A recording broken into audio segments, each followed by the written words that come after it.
kayak menginjakan kaki di situ, jadi udah hilang tuh perasaan-perasaan overthinking, perasaan kayak gimana caranya untuk bisa ya acting dengan baik gitu. Tapi meskipun pasti ada aja apa ya, mungkin kayak titik-titik ya kecil gitu ya yang hadir di pikiran gitu ya selama beberapa waktu gitu. Salah satunya termasuk cara Karegas dalam mendirect gitu. Jadi directing Karegas tuh sangat unik. Jarang aku temuin di director-director lain gitu yang pernah aku kerja bareng gitu ya. Salah satunya adalah Karegas tuh kalau syuting tuh jarang ngambil shot master pertama gitu. Jadi biasanya kan kalau kita syuting mungkin ya bagian dari latihan kita ya kita lakuin itu pas master gitu, pas shotnya lagi besar-besarnya gitu. Jadi muka kita nggak terlalu kelihatan gitu. Jadi kita kalau masih ngelakuin kesalahan tuh masih bisa kita perbaiki di shot selanjutnya gitu. Tapi Karegas tuh pasti selalu ngambil shot deket duluan gitu. Kadang-kadang mungkin close up kita gitu jadi scene pertama, jadi shot pertama gue kayak jangan shot pertama muka gue langsung, ntar di layar jadi jelek tuh. Gak bisa diperbaiki lagi. Karena Karegas tuh kalau udah syuting kebanyakan one take. Jadi kalau kita ngerasa mungkin agak kurang pede, Kak boleh satu lagi nggak? Oke. Udah bagus kok. Tapi ya hasilnya beneran bagus dan luar biasa ya. Tepuk tangan dong buat Angga Yunanda. Terima kasih Angga untuk sangat bersyukur bisa hadir di sini, tapi luar biasa. Luar biasa Angga Yunanda juga sangat luar biasa. Bangun, kita ke Bangun, tepuk tangan buat Bangun. Wow, Bangun boleh ceritakan tentang bagaimana proses tadi yang dijelaskan oleh Mas Regas juga untuk mantra katanya slide 63 ya, dan juga gimana dapat pujian di Sundance kemarin dan juga standing ovation, boleh diceritakan juga ke teman-teman media. Bangun, silahkan. Slide 63. Kok pada lemes sih? Kurang gizi ya, belum dikasih makan. Jadi ya kita terus terang kan aku ini film pertama ya. Jadi, layar lebar pertama. Film pertama langsung Sundance loh. Nextnya Oscar harus. Ini pokoknya membuat hati tuh jadi berflower. Beneran buat aku ini salah satu pengalaman yang nggak akan aku lupakan seumur hidup. Namanya juga pertama kali, jadi ada banyak sekali rasa-rasa yang masih, walaupun kita syutingnya 2 tahun yang lalu dan semua perjalanan kayak, untungnya kamu tuh suka latihan. Karena kan sebagai orang yang belum pernah banyak, nggak punya banyak pengalaman di perfilman, baru hanya beberapa lah gitu. Jadi aku tuh sebenarnya agak frustrasi sedikit bahwa kan aku tinggalnya di Paris, jadi nggak latihan bareng-bareng yang lain gitu. Jadi kadang kalau aku di Indonesia aku sempat ya kita latihan reading bareng, tapi kalau enggak ya lewat Zoom. Gitu loh. Jadi aku nggak cuma sama Regas aja. Dan terus terang pas baru pertama kali baca skenarionya, baca naskahnya, tetap aja ya bingung aja gitu, nggak. Tulisanku ini membingungkan. Betul. Baru sadar aku. Banget Mas, sorry. Oh, di support Ciko ya udah beberapa kali sama Mas Regas. Oke. Kamu aja bingung gimana gue. Jadi tapi setelah syuting hari pertama, kedua dan selanjutnya, aku berpikir begini, kita ini semua kan at the service of direktornya. Jadi ya kita tuh semua menaruh kepercayaan kepada dia bahwa yang dia inginkan itu, yang dia minta dari kita adalah sesuatu yang kita bisa lakukan. Walaupun kadang kitanya sendiri tuh nggak tahu bahwa oh begini ya kayak. Jadi slide 65. Kamu ganggu banget ya. Soalnya nggak ada prompter ini. Maaf ya teman-teman. Jadi ya buat aku ngikutin aja dia maunya kayak apa, berapa lama kayak gitu. Jadi menaruh kepercayaan sepenuhnya dengan dia. Bahkan waktu diharuskan untuk membuat mantra-mantra, itu kan sama sekali nggak ada kata-katanya, nggak ada. Slide 64. Jadi gini, kita waktu itu masuk ke studio rekaman karena kan untuk kebutuhan syuting mantra-mantranya itu harus direkam dulu. Jadi sebenarnya pada saat itu Masiko atau Masiko ya, Iya. harusnya tuh datang ke studio untuk memberi tahu saya bagaimana misalnya Gerakan tarian, kebo. ya gerakan roh kebo gitu. Terus begitu aku diutuskan untuk pokoknya yang Mbak lihat itu langsung dikeluarkan secara spontan. Nah, Masikonya nggak bisa datang. Akhirnya mau nggak mau ya Regas ini yang menari-nari di depanku. Amatir. Jadi ya begitulah. Jadi aku melihat dia loncat-loncat kayak kutu. Terus udah gitu kan pertama terus udah gitu kamunya juga nggak ngasih tahu lagi. Iya. Kayak yang ngeliatnya agak ini serius nggak sih? Oh oke. Untung nggak ketawa dia. Ya ketawa, tapi dalam hati kan acting. Terus udah gitu langsung masuk ke studio rekamannya dan semuanya itu dikeluarkan secara one take karena Mas Yenu juga dan kamu juga nggak mau kalau kita tuh diulang supaya mungkin ada ini dibenerin. Self correction gitu. Nggak mau, jadi pokoknya one take itu semua begitu. Jadi itu yang aku harus belajar nangkep secepat mungkin dan sejujur mungkin untuk membuat satu roh dari satu roh ke roh-roh yang lain. Wah, tepuk tangan dong untuk Bang Gun. Luar biasa Bang Gun. Kita ke Maudy Ayunda. Yes. Laksmi. Mana tim Laksmi? Slide 67 please. Kita pengen tahu seorang Maudy Ayunda bagaimana merefleksikan ya terhadap karakter yang didapatkan yaitu di sini Laksmi. Silakan. Halo siang teman-teman. Siap. Senang sekali bisa ada di sini hari ini. Perjalanannya gimana ya? Jadi agak mirip sama Angga tadi ya, perasaannya pertama kali diceritain sama Regas, premisnya, karakternya, apa saja sih yang harus dilakukan. Itu jujur rasa utama yang keluar adalah rasa takut ya. Takut tapi bukan takut yang terus negatif, takut yang justru aku merasa terpanggil. Karena aku merasa ini adalah dunia yang sangat-sangat unik gitu yang digambarkan. Jadi world buildingnya sama Regas itu sangat-sangat menarik. Terus lalu karakter ini juga punya sisi sensitif atau fragility gitu ya dari masa lalunya, tapi di sisi lain harus menunjukkan physicality karena dia memang dirasuki beberapa roh hewan ini yang kalau teman-teman di sini bayangin belum terbayang sama sekali akan bentuknya seperti ini. Jadi waktu awal ngobrol sama Regas, jadi rohnya apa aja terus diceritain, ada kutu, itu terus itu bentuknya tarian, maksudnya pasti tonton kebayang kayak ada banyak sekali pertanyaan, tapi rasa takut itu, rasa ingin tahu itu yang akhirnya justru membuat aku merasa kayaknya aku terpanggil sama cerita ini dan terpanggil oleh karakter Laksmi. Mungkin itu ya. Jadi rasa takut yang menjadi rasa yakin justru. Wah, tepuk tangan dong teman-teman. Nanti kita akan ke Ciko dan juga ke Mas Indra Birowo, tapi kita berikan kesempatan dulu ke teman-teman media untuk bertanya di momen ini ke teman-teman cast dan filmmaker. Silakan, dari mana?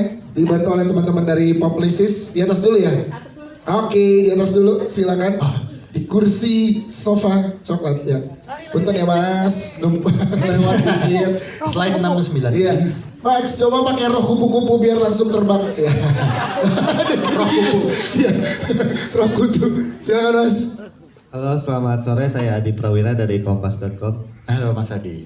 Mas guys, saya mau nanya, ini di antara dua film panjang kamu sebelumnya ini kayaknya paling lucu nih. Wah. Banyak sekali guyonan yang akhirnya membuat penonton tertawa.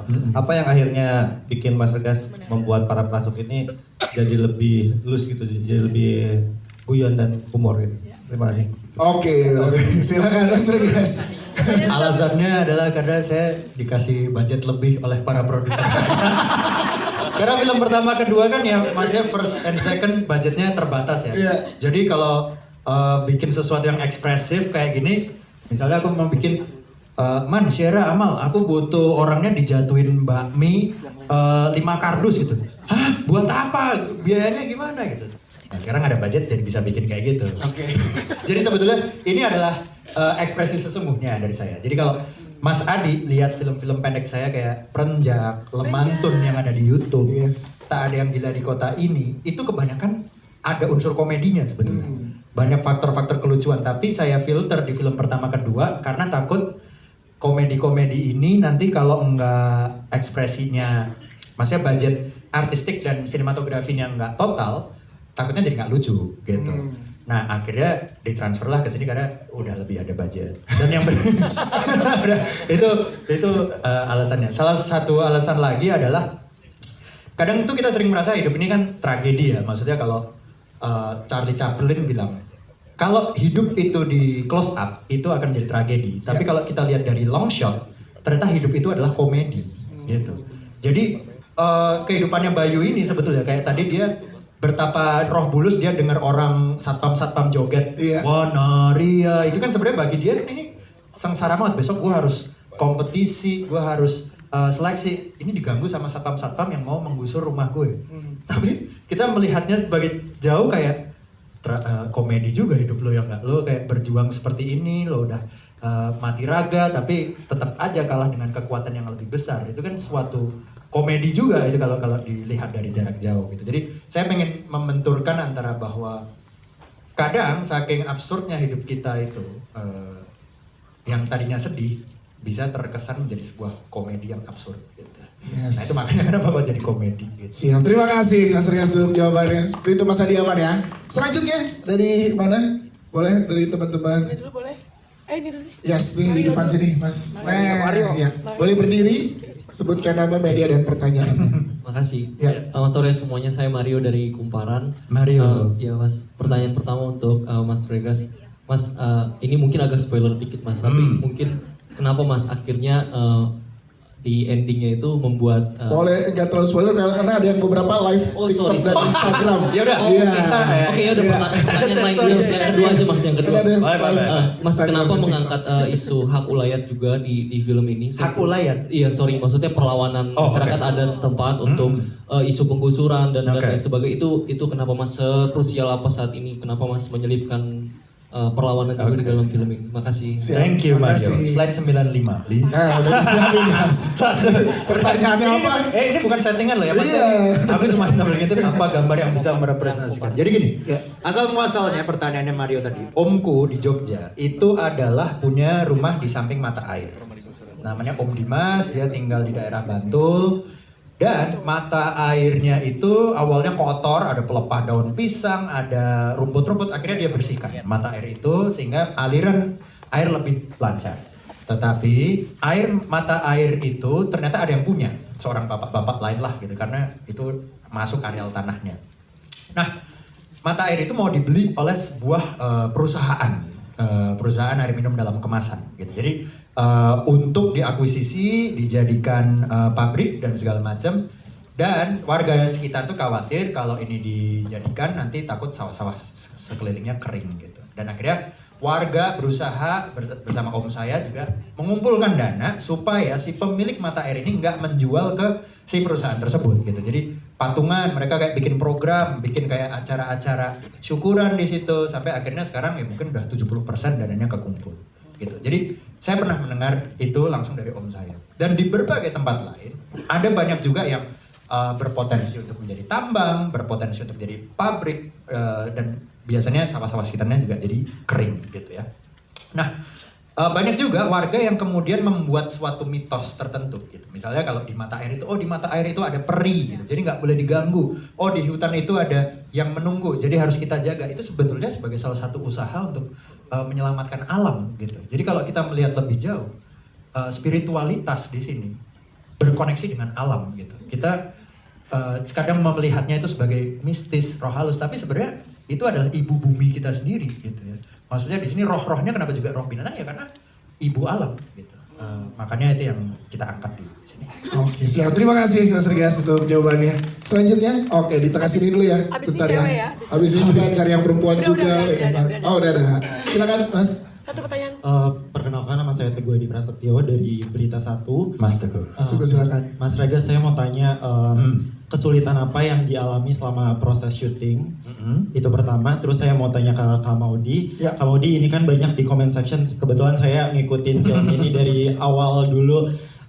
Lulusan Stanford, Oxford. Akhirnya kenapa memilih untuk mengambil proyek film ini? Karena tadi juga kalau misalnya dengar statement Angga itu kan ditimpuk pakai sosis kayak nggak masuk akal ya, weird gitu. Itu boleh dijelasin ke kita kenapa? Oke, siap. Terima kasih. Silakan Mas Irgas. Slide 86 please. Oke. Nah, tantangan paling besar adalah teknis, bro. Jadi ini si Ciko tuh sampai ngomong ke aku ya, Cik. Mas, ini film lu kok teknis banget dibanding film pertama kedua. Kayaknya kita main-main aja ya drama. Kenapa di sini lo masih kayak misalnya, nih adegan mau dimakan ini gitu kan. Ya, berarti kan harus mikirin shotnya, angle, terus standby biar nanti kayak begitu kelar itu langsung dimuntahkan begitu. Atau nanti ada kayak piring atau nanti ada kayak dupa, itu teknisnya gimana supaya safe ketika dimakan gitu. Darah yang tadi diminum oleh Maudy sama Angga juga harus dipikirin. Terus kemudian proses di mana Ciko harus main gitar dengan dibantu juga dengan tangan body double. Jadi banyak banget aspek teknis yang kemudian aku berasa saking banyaknya aku kayak nggak terbiasa gitu. Film pertama kedua tuh lebih fokusnya drama, ini karena banyak teknis aku harus effort lebih besar buat nggak ninggalin karakter mereka. Karena salah satu sutradara pemenang Anora, si Anora itu namanya ada Sean Baker. Dia bilang jangan takut kepada set yang kecil dan alat yang terbatas, tapi takutlah kalau karakter dan skenario lu nggak kuat. Nah ini aku nih menghindari supaya kayak jangan sampai aku terbuai dengan kayak bikin lucu-lucunya aja kayak alam bunga, alam mandi, tapi kemudian traumanya si Laksmi nggak tergali, rasa persahabatannya Pawit nggak tergali, rasa traumanya Bapak Mas Indra nggak tergali, itu kan khawatir. Jadi mungkin dengan ini aku harus ngelembur 2 kali ekstra, siangnya ngurusin kru kayak Mas Regas confirm ini bunganya mau kuning atau pink? Pink. Mas Regas ini yang pakai nyiramin pakai air kebo ini bajunya merah atau kuning? Kuning. Malamnya karakter. Jadi kayak aduh begitu pulang tuh rasanya langsung capek. Tapi udah kelar semua di prep sehingga syuting tinggal jalanin aja. Ya, Mas Irgas, terima kasih untuk jawabannya. Kita ke Ciko berarti. Ciko boleh bersama kan lo berproses bersama dengan Mas Irgas gak cuma sekali kan gitu. Nah, slide 77 please. Dari apa yang dijelaskan Mas Irgas tadi terkait teknis, berarti kan ada proses pendewasaan sebagai sineas dan lo juga sebagai aktor di sini. Nah, pengen tahu sebagai aktor yang berproses gak cuma sesekali tapi beberapa kali bersama Irgas. Nah, gimana yang lo dapatkan dan pelajari setelah berproses di film ini, Ciko? Silakan. Halo teman-teman, terima kasih udah datang, teman-teman media udah nunggu, udah dengerin kita selama ini. Ini project kedua sama Regas, project pertama pada saat di direct tuh cukup beda sama sekarang. Tapi dia selalu punya cara unik sendiri ke setiap aktornya gitu. Bener-bener beda-beda. Cara Mas Aga cara Regas ke Angga beda, cara Regas ke aku beda, ke Mbak Anggun beda. Di project kedua ini slide 778 kasih dulu aja, deh. Cik. Buka aja, Cik. Buka 78. Dari awal baca tuh bacanya ngerti gitu. Tapi nggak pernah bisa kebayang isi kepalanya Regas itu apa. Beneran nggak kebayang dia tuh mau bikin 3 dunia. Iya dunianya tuh gini, Cik. Karakternya tuh gini. Berarti sebenarnya kamu bikin karakter ini tuh objektifnya buat apa? Buat healing, Cik. Karena kan Pak Awit ini kan karakternya sangat support system banget. Support sistemnya Bayu. Betul. Iya, betul. Karena Ciko di real life adalah support system utamaku juga. Yes. Enggak, tapi iya. Oke, tapi jadi intinya sebenarnya experience-nya jadi joyful banget. Kenapa? Despite filmnya yang bungkusnya sangat besar ini, besar banget buat aku, produksinya besar banget. Tapi prosesnya sangat joyful. Kenapa? Jadi deket sama semuanya yang ada di sini gitu. Kayaknya tuh kalau misalnya mau ceritain filmnya, aku tuh perasaannya lebih besar pengen ceritain hubungan kita semua pada saat di set. Beneran, kayak dari di mobil sama Angga. Aku kenal Angga sebelumnya dari istrinya. Dari zaman belum pacaran. Dari zaman belum pacaran. Nah, terus jadi kenal lebih jauh, jadi tahu seberapa besar dedikasinya Angga terhadap apa yang dia lakukan. Sama Mbak Anggun ngobrol gimana humble-nya dia. Datang tuh saya udah tegang dia bakal gimana, ternyata dia malah banyak nanyanya. Bingung ya ditanya Anggun, ini gimana caranya? Gagap saya. Terus belum mau aneh kalau hubungan sama Maudy tuh kayak bingung dia tuh sebenarnya pilihannya tuh kadang-kadang kan ada manusia tuh jahat sama baik gitu. Kita mau nilainya jahat sama baik. Iya. Nah Maudi tuh baik apa baik banget? Semangat. Bingung kan? Sih. Udah was-was. Betul. Belum lagi Brian gitu yang kalau ngomong emang bule kalau kita dengar. Tapi kok pas di film ini kenapa berubah banget nih anaknya? Betul banget sih. Kayak teman-teman udah nonton gitu. Slide 75. Tapi lo sebagai aktor ikut senang terhadap proses pendewasaan karena yang mendapatkan di sini juga ya Cik. Bener, dapat hubungan baru gitu. Maksudnya kalau misalnya ditanya sekarang gimana Ciko pengalamannya di Para Prasuk, sangat amat menikmati, sangat amat menyenangkan buat aku. Dan siap terus bertualang bersama Regas. Let's go Mas Balik lagi. Let's go. Tepuk tangan dong buat Ciko Kurniawan. Modi boleh dijawab tadi pertanyaan Mas Teguh. Ada alasan khusus kayak kenapa Modi mengambil proyek ini? Secara singkat mungkin mau silakan. Slide 96. Saya Mas Teguh tadi di mana ya? Di tengah sini. Di tengah. Halo Mas. Terima kasih pertanyaannya. Saya juga ngikutin itu meme dan komen-komennya. Saya juga baca-baca dan cekikikan sendiri gitu ya karena seru. Mungkin teman-teman lupa aja bahwa mungkin film ini sebenarnya S3-nya saya. Wah, baik. Dalam arti sebenarnya dalam arti sebenarnya justru SD-nya saya atau SMP-nya saya itu justru sebagai seorang kreatif. Film pertama saya pas 10 tahun itu bersama Miles Film, terus lalu pertama kali bermusik itu 14 tahun. Jadi justru rasanya kental sekali gitu dunia kreatif dan dunia seni, dunia bercerita, seni peran dan sebagainya dalam hidup saya gitu. Jadi buat saya rasanya justru natural sekali dan rasanya seperti perkembangan dan proses belajar lagi gitu justru di film ini. Mungkin itu aja sih, di luar dari komedinya tapi in a very meaningful way. Bener-bener rasa ingin tahu, rasa takut itu, rasa bahwa kok kayaknya masih banyak yang aku nggak tahu dan bisa aku pelajari bersama Regas dan juga teman-teman cast di sini. Itu yang jadi driving force juga gitu. Yes, terima kasih. Slide 109 coba. Coba kita lihat.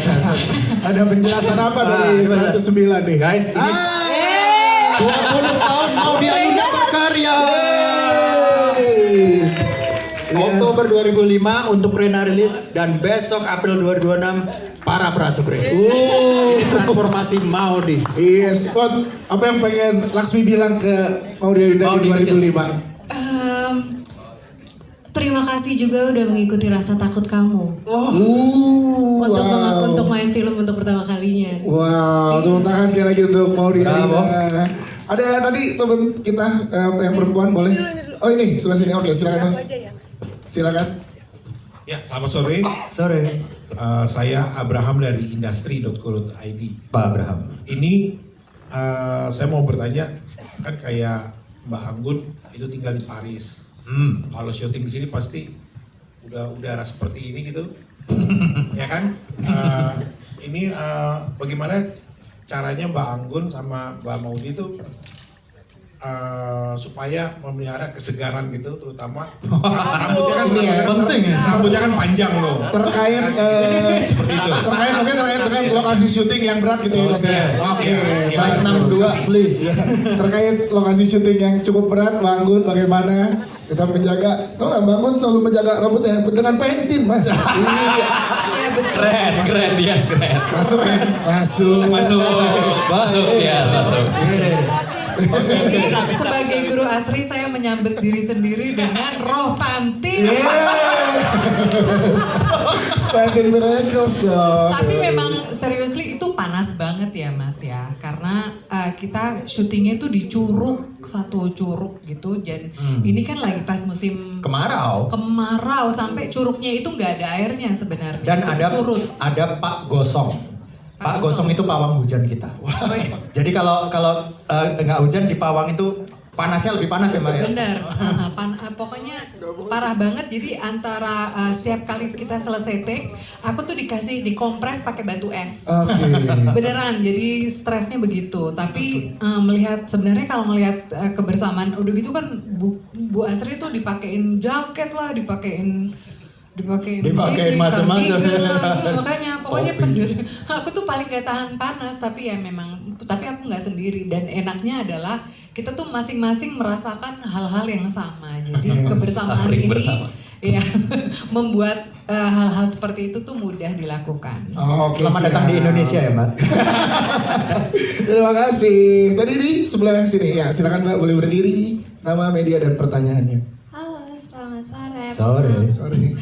Perkenalkan, nama aku Valeri dari Kompas TV. Mau tanya untuk ke seluruh cast-nya, gimana sih cara menyalurkan detail emotion yang tadi pengen disampaikan ya, melalui para prasu dan pelamun itu, dan apa sih yang dirasakan pada saat memainkannya? Karena kan harus menyalurkan emosi yang sangat heboh ya. Oke. Mas Indra kali ya. Salah satu emosi yang berasa antara Bapak dan anak Slide diperankan 83. oleh Mas Indra Birowo. Tepuk tangan dulu. Mantap.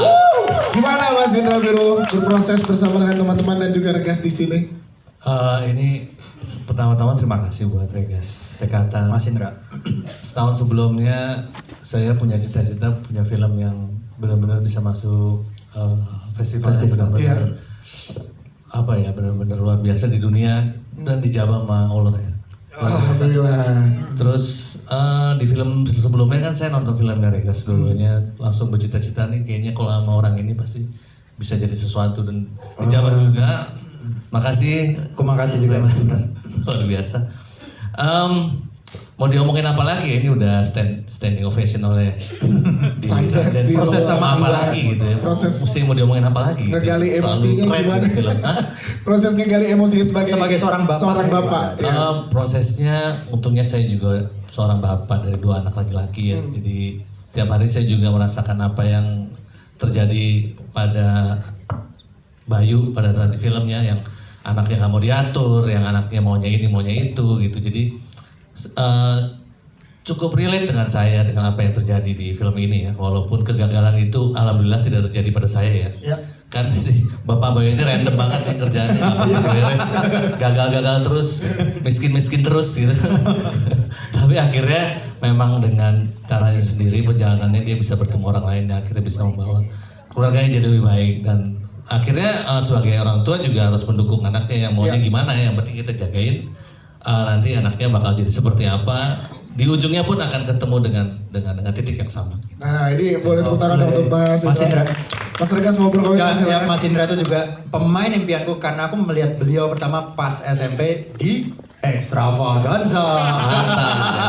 Pasti itu menemaniku selesai belajar, pasti nonton Extravaganza. Satu rumah di Jogja semua volume speaker digedein, dan waktu itu kan aktor-aktor keluar, Tora Sudiro, Indra Birowo, Sogi Indra 2 aja, begitu Indra Birowo langsung kayak akhirnya kerja bareng ya Mas.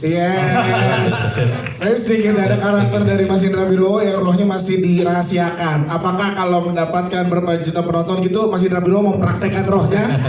Soalnya begini tadi ya. Roh kadal. Gimana teman-teman, belum penasaran kan? Tergantung sih angkanya rompetinnya gimana. Iya benar Pak. Rompetinnya harus Oke. Ada terakhir mungkin silakan. Oke, kita punya 1 menitan, silakan 1 menit Karul. Dek Regas, kalau dunia itu memberikan standing ovation, saya, media, dan KOL juga akan memberikan standing ovation.